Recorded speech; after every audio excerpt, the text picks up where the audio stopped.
Welcome back to the lecture series in cell culture technology. So, during the first 3 class, we have dealt with the myriad of opportunities which cell culture technology has offered and will be offering in future. We got a glimpse of it using cell culture as a tool for sensing, as a sensor element, as a bioreactor to produce different kind of compounds of biomedical as well as other significance.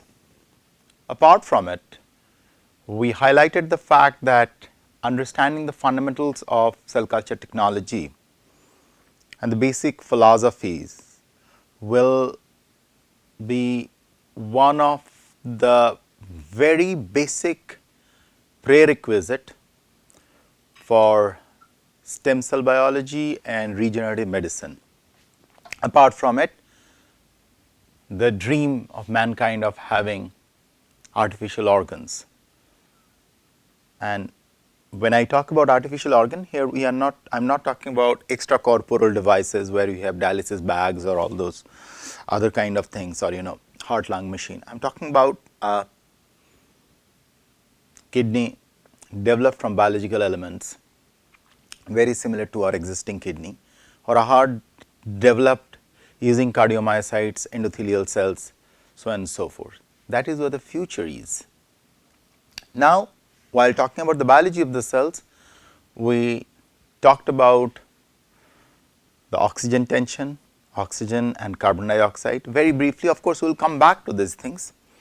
Then we talked about extracellular matrix protein, and there we discussed the opportunity of using extracellular matrix system to discover newer and newer extracellular matrix, which may be even synthetic analogs, and how a cancer cell cheats by moving out from its actual extracellular matrix profile and kind of like a rogue cell colonizes at different places. While talking about this, we also talked about the concept of adhering cell and non-adhering cell. So, we have exclusively talked about the adhering cells, but just if you think of it a little bit louder on this. So, you have these non-adhering cells which though start their journey from an adhering environment. Say for example, if we take blood, if you think of the blood cells, it will be something like this. Okay, let us once again, this is our week 1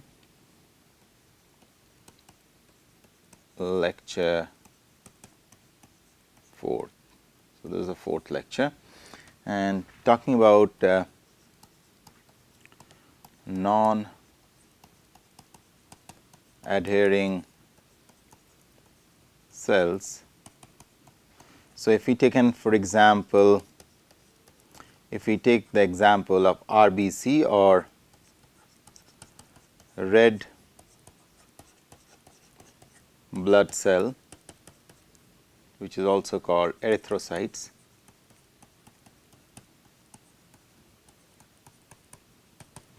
These erythrocytes have their origin in the bone marrow, somewhere out here. From here, these erythrocytes, initially they divide from hematopoietic stem cells and they migrate. And they migrate through the blood vessels, and they have a limited lifespan. Afterward, it gets destroyed. So, one interesting feature about these cells are that they travel all over the body, yet rarely they anchor at any point. So, apparently it looks like there, if this is a red blood cell which is devoid of, it is a like kind of hollow stuff with something like the side view is a concave disc, biconcave disc, if you look at the RBC. So, it looks like the extracellular composition in such that it does not get adhere at any site, which is remarkably different from an adhering cell, where the extracellular protubation which are coming out from the cells have the ability to adhere. So, if one has to develop a culture system for non-adhering cells, adhering we have talked about, they stick to a surface, and then we have to have a different kind of paradigm. Realize, and this paradigm has to be totally different. And talking about this, while citing this example of bone marrow, let's talk about the third aspect of, we have talked about oxygen and CO2, we have talked about ECM, and we have briefly talked about adhering and non-adhering cells. Now, let us talk about the concept of cell cycle. This is we are talking about under the broad heading of biology of cultured cells.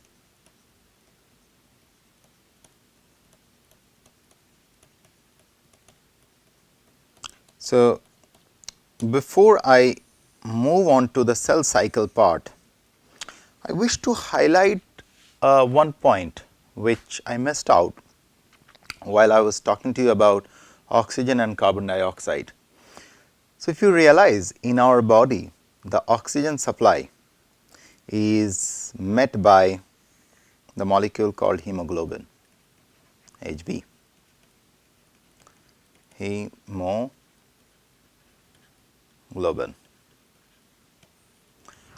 which is a complex, it is a globin protein with a heme complex. Heme complex is nothing but iron, and it's form a coordination complex, and it is entrapped in a porphyrin ring, and this whole thing is kind of placed inside a protein called globin. So, this is essentially is the color imparting one called the heme fragment, and this part is the globin protein. So, that is why it makes its hemoglobin, and hemoglobin is responsible for attaching to the oxygen and transporting it. So, hemoglobin is the key part of the RBCs, and RBC is responsible for going to, so this is how in a real life scenario happens, like these are the vessels or the veins, and these are the arteries, and of course, there is a connecting zone, something like this, where the capillaries and they exchange, then there is a narrowing down which is happening like this. It's a very simplistic way, I am just putting it together, okay, something like this. Okay. So, now concerned tissues are sitting out here. The oxygenated blood or the red blood cells travel here, and unload their oxygen. This oxygen is taken up by the tissues, and the veins out here picks up the CO2 which is given away by these cells, and this is brought back via heart, goes to the lungs, and from the lungs again it picks up the oxygen, throw away the carbon dioxide, picks up the O2, throw away the CO2, and that oxygen further comes back after attaching with the hemoglobin. Now, if you realize each one of these tissues which are there in our body, they are not continuously in an oxygenated environment. So, the oxygen profile, if you just try to imagine in any part of your body, is kind of fluctuating in a manner like this. Realizing, because there is a flow which consumes, and parallelly with a small delay you will see, if this black curve what I drew is of oxygen, then there will be a carbon dioxide peaking which will be something like this. Okay. So, what essentially I wish to highlight, which I forgot in the previous class, is oxygen and CO2 is dynamically changing in a real life scenario. But if you grow cells in a dish like this, say for example, this is the dish where you are growing the cell. So, what we essentially do is that we keep the gaseous exchange, because there is no other way for us, gaseous exchange something like this. If I had to draw, it will be something like this for both the gases, or with a little bit of a, say for example, if one color represents one gas, the other one will be something like this, which is absolutely different from what happens in the real life.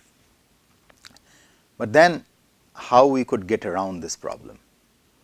That will introduce us to the world of the next gen cell culture technologies, which will be just like these kind of vessels, what you see, the arteries and the veins. The next gen cell culture technology will be using microfluidic systems to mimic the conditions which are there in real life, and maybe such microfluidic structures will give us a very different understanding about the dynamics of cellular growth. It is a continuous process, 24/7 multiplied by x, as long as those cells or that individual is alive. It is a continuous process which is happening. Heart is pumping, the blood is going, loaded with oxygen, downloading the oxygen at a specific, at all tissues, picks up, upload the carbon dioxide, comes back, again do the same thing in a sinusoidal manner. It is continuously varying. But could we mimic those conditions? A food for thought will be coming later, once we will talk about this microfluidic channel and use of microfluidics, how to do all that kind of things, how people are progressing, what are the next level of technologies, and what are the technological blockages. There are so many blockages also, it is not so easy, but such systems are, unlike last 100 years, these are more dynamic system. So, you can say that modern cell culture, from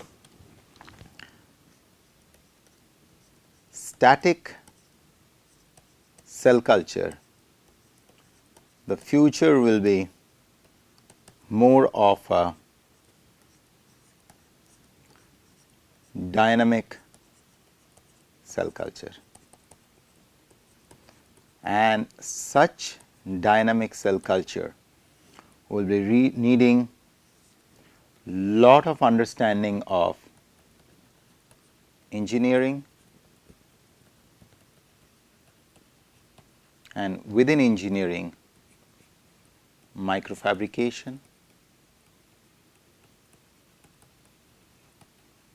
microfluidics,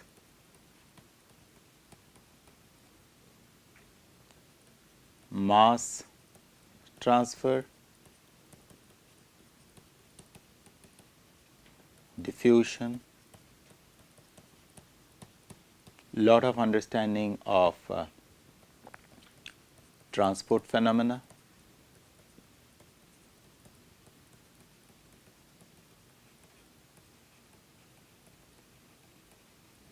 lithography, and other allied techniques.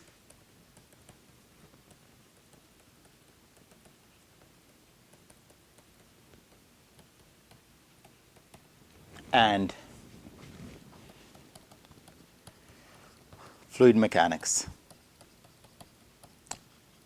So, 100 years down the line, probably the way today's textbooks are written, those will change. Because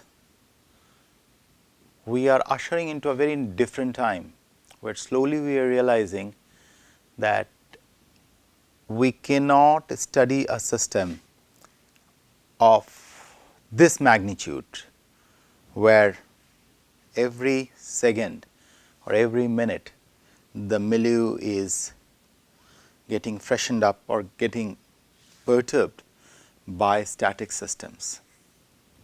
Not only that, okay, just when I drew this, so there is always information exchange which is taking place between these multi-system systems, multi-system structures. So, say for example, one simple example, let me give you what I mean by that. So, you know that we are being always advised, and in the morning go out, and because there is UV rays which are slightly helpful. So, once we absorb the UV, what happen? Steroids derived from cholesterol which are present in our skin, underneath the skin, they get converted into vitamin D, and for this reaction to happen you need ultraviolet rays. Now, once that happens, the vitamin D, which is also called cholecalciferol from your skin, just think of it, from your skin is transported to the liver. This is cholecalciferol or vitamin D. It is transported to the liver. In the liver, this cholecalciferol is converted into a intermediary analog.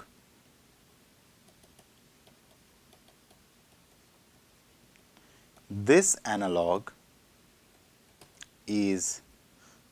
intermediary analog is transported to the kidney,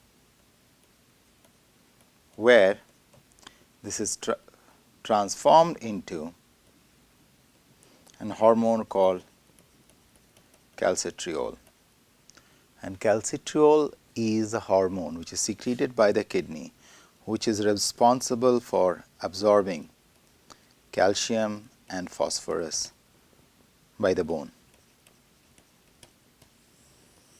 So, what you see here is there is a crosstalk happening between skin, liver, kidney, bone.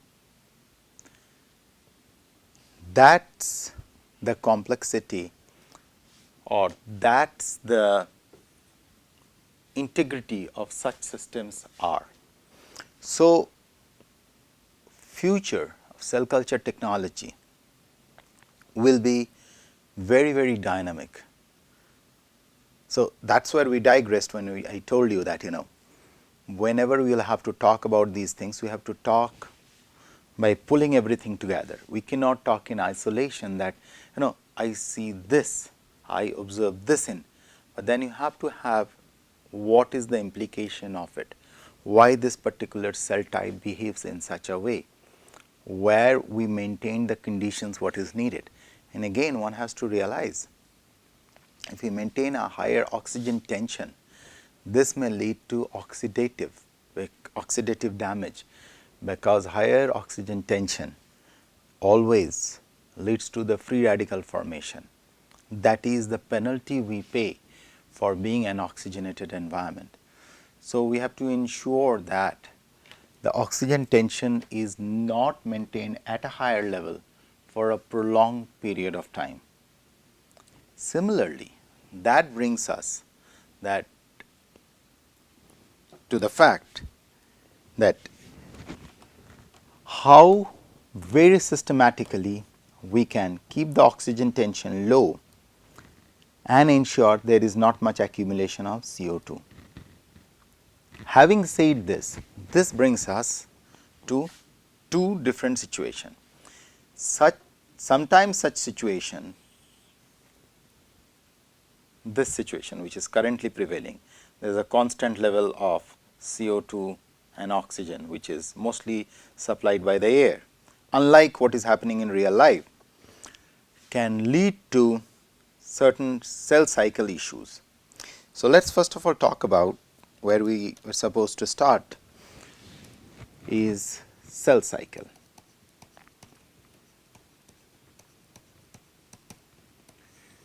So,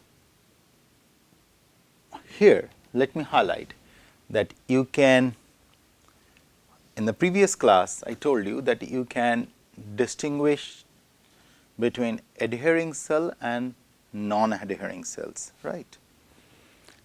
Now, I am introducing that you can classify the cells under two groups, dividing cells and non-dividing cells.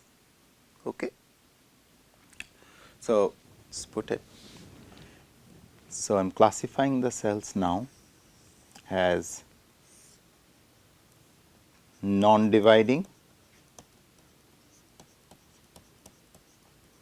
and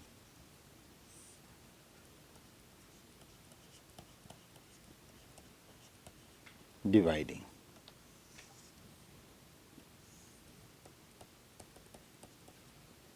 Okay. So, if we talk about dividing and non-dividing, what are the cells which comes in your mind? One of the cells which you must all be aware of are neurons. They do not divide. At least the terminally differentiated neurons do not divide. So, I use two terms here, terminally differentiated. What does that mean? I will come to that. Okay. Similarly, there are cardiomyocytes which do not divide. Okay. Yet, you have your skin, the whole surface. There is a continuous rejuvenation, there is a continuous division which is taking place at the epidermal layer from all the way, if you remember, all the 5 layers, there is continuously a rejuvenation process which is happening. Now, at times that can become uncontrolled, as we have discussed in the previous class, which may lead to cancerous like situation or tumor. So, what we will do next is we will talk about the different stages of division and how that influences the way we are conducting the culture. Okay. So, I will close in here In the next class, we will start off with the cell cycle. Thank you.